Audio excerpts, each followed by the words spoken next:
നമസ്കാരം. P R വർക്കിനായി ലക്ഷങ്ങൾ പൊടിക്കുമ്പോഴും അതിൻ്റെ യാതൊരു പ്രയോജനവും കിട്ടാതെ പോകുന്ന ഗതികേടാണ് CPM-നുള്ളത്. മാത്രമല്ല, മുഖം വെളുപ്പിക്കാൻ നോക്കുന്ന PR നാടകം ഉള്ള പ്രതിച്ഛായ കൂടി നശിപ്പിക്കുന്ന അവസ്ഥയിലേക്കാണ് CPM-നെ കൊണ്ടെത്തിക്കാറുള്ളത്. നിയമസഭാ തെരഞ്ഞെടുപ്പ് കാലത്ത് ഇത് കൃത്യമായി നമ്മൾ കണ്ടതുമാണ്.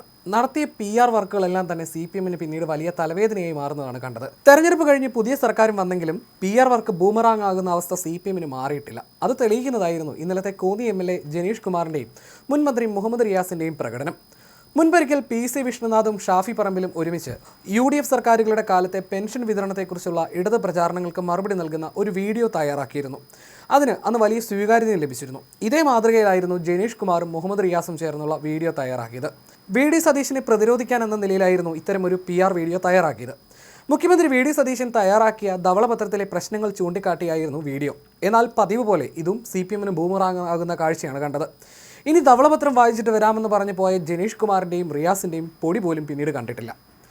ഉമ്മൻചാണ്ടി സർക്കാരിനെ പോലും സതീശൻ അംഗീകരിക്കുന്നില്ലെന്നും ഞാനാണ് ശരിയെന്ന ഭാവം തന്നെയാണ് ആ ഒരു നിലയിലേക്ക് ഒരു സ്റ്റേറ്റ്മെൻറ്റ് നടത്താൻ മുഖ്യമന്ത്രി എത്തിച്ചതെന്നും വീഡിയോയിൽ ഇരുവരും പറയുന്നുണ്ട്. ഗൗരവമുള്ള വിഷയമാണ് സംസ്ഥാന സർക്കാരിൻ്റെ ധവളപത്രമെന്നും അത് തയ്യാറാക്കേണ്ടത് ധനകാര്യ വകുപ്പാണെന്നും വീഡിയോയിൽ പറയുന്നു. തുടർന്നാണ് ബാക്കി നമുക്കൊന്ന് വായിച്ചതിന് ശേഷം ഒന്ന് കൈകാര്യം ചെയ്യാമെന്ന് പറഞ്ഞ് ഇരുവരും വീഡിയോ അവസാനിപ്പിക്കുന്നത്. എന്നാൽ വീഡിയോ അവസാനിപ്പിച്ച് പോയി വരാമെന്ന് പറഞ്ഞ ഇരുവരെയും ഈ നിമിഷം വരെ ഈ വിഷയത്തിൽ ഇതുവരെ പ്രതികരിച്ച് കണ്ടിട്ടില്ല. മാത്രമല്ല, ഈ വീഡിയോയ്ക്ക് താഴെ വലിയ പൊങ്കാലയുമാണ് ഇരുവർക്കും ലഭിക്കുന്നത്. റഹീമിക്കയില്ലാത്ത ഒരു കുറവുണ്ട്. ബെസ്റ്റ് അപ്പുകുട്ടനോടാണ് ചോദ്യം. വന്ദേ മാതരം ഏതാ, വന്ദേ ഭാരത് ഏതാണെന്ന് ആദ്യം അങ്ങേരോട് ആരെങ്കിലും ഒന്ന് പറഞ്ഞു കൊടുക്കുക. നിയമസഭയിൽ നിന്ന് നിങ്ങളെ പുറത്താക്കിയോ? ഇതൊക്കെ അവിടെയല്ലേ പറയേണ്ടത്. ഇങ്ങനെയുള്ള മണ്ടത്തരങ്ങളാണ് നിങ്ങളെ 35 സീറ്റിലേക്ക് കൂപ്പുകുത്തിയത്. ഇനിയെങ്കിലും മാറ്റിപ്പിടി. മുഖ്യമന്ത്രി സഭയിൽ അന്തം കമ്മികളെ പൊളിച്ചടുക്കിയില്ലേ? മറുഭാഗത്തോ ഏതോ അന്തം കമ്മി എഴുതി കൊടുത്തത് വെറുതെ തറ പന വായിച്ചു പോകുന്ന ചങ്കൻ. സംഭാഷണ മത്സരം 1ാം സമ്മാനം റിയാസ് ജനീഷ്.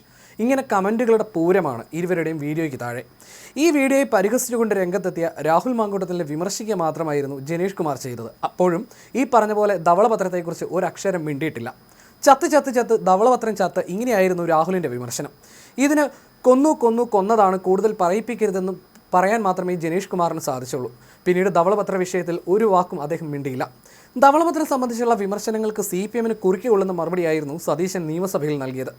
AI ഉപയോഗിച്ചാണ് ധവളപത്രം തയ്യാറാക്കിയെന്ന ആരോപണം ഉന്നയിക്കാൻ മാത്രമാണ് ഏറ്റവും ഒടുവിലായി CPM-ന് ഇതിന് സാധിച്ചിട്ടുള്ളത്. അല്ലാതെ VD സതീശൻ ഈ വിഷയത്തിൽ കൃത്യവും വ്യക്തമായി മറുപടി നൽകിയതുപോലെ CPM-ന് അതിന് സാധിക്കുന്നില്ല. ഈ കാരണത്താൽ ഇരുവരും ഓടി ഒളിച്ചതാകാമെന്നാണ് സൈബർ ഇടത്തിലെ പരിഹാസം. ധവളപത്രം ഇറക്കിയതിനെ ഉമ്മാക്കി കാട്ടി ഭയപ്പെടുത്തേണ്ട എന്നായിരുന്നു പിണറായി പറഞ്ഞത്. എന്നാൽ ധവളപത്രം ഉമ്മാക്കിയല്ല, കഴിഞ്ഞ 10 വർഷത്തെ ധന മാനേജ്മെൻറ്റിൻ്റെ വീഴ്ച സംബന്ധിച്ച കണ്ണാടിയാണെന്നായിരുന്നു മുഖ്യമന്ത്രിയുടെ വാക്കുകൾ. കൂടുതൽ തുക ട്രഷറിയിലുണ്ടെന്ന് പറഞ്ഞ് മുൻ സർക്കാർ ജനങ്ങളെ പറ്റിച്ചുവെന്നും അദ്ദേഹം ചൂണ്ടിക്കാട്ടി. കേരളത്തിൻ്റെ സാമ്പത്തിക സ്ഥിതി വ്യക്തമാക്കുന്ന ധവളപത്രം പുറത്തിറക്കുമെന്ന് സതീശൻ അറിയിച്ചപ്പോഴായിരുന്നു പ്രതിപക്ഷ നേതാവ് പിണറായി വിജയൻ്റെ ഉമ്മാക്കി പ്രയോഗം. സംസ്ഥാനത്തെ തന്നെ വിസ്മയിപ്പിക്കുന്ന ധവളപത്രം വരുന്നുണ്ട്. മുൻ സർക്കാരിൻ്റെ കാലത്ത് കേന്ദ്രത്തിൽ നിന്ന് എന്ത് കിട്ടി, ഇപ്പോൾ എന്ത് കിട്ടുന്നില്ല എന്നൊക്കെയുള്ള കാര്യങ്ങൾ അതിലുണ്ടാകും. കേരളത്തിൻ്റെ സാമ്പത്തിക ആരോഗ്യത്തെക്കുറിച്ച് വ്യക്തമാക്കുന്ന പേപ്പറായിരിക്കും അതെന്നുമാണ് മുഖ്യമന്ത്രി സഭയിൽ പറഞ്ഞത്.